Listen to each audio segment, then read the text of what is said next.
Okay guys, I have a 1997 Ford F350 with a 7.3. It has 328,000 miles. I bought this truck like a year ago.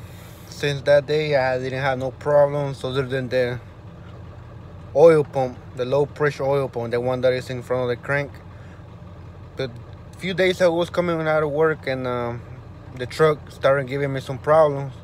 What I noticed is that when I at high RPM, it will give me a skip and it will knock. It give me a knock and then speed right back up and then give me a knock and then back off.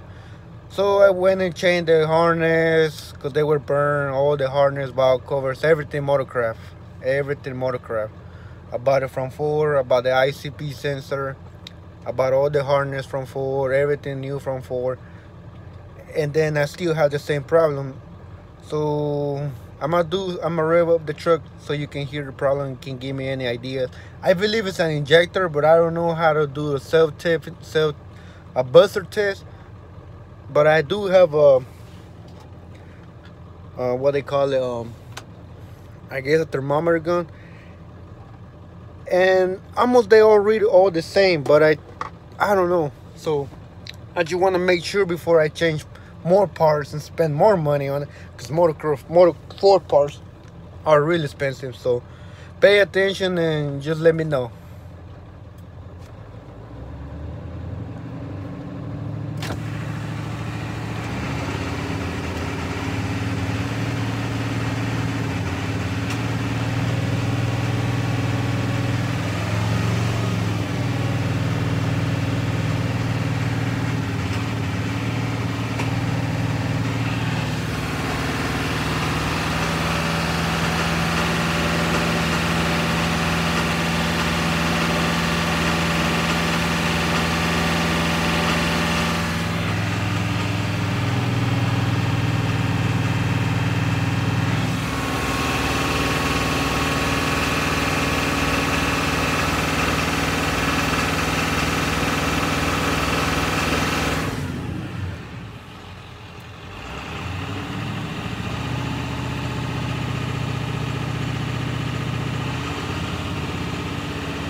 You hear that skip?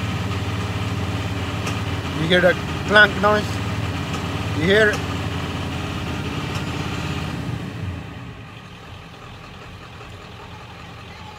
Let me know, guys. Thank you.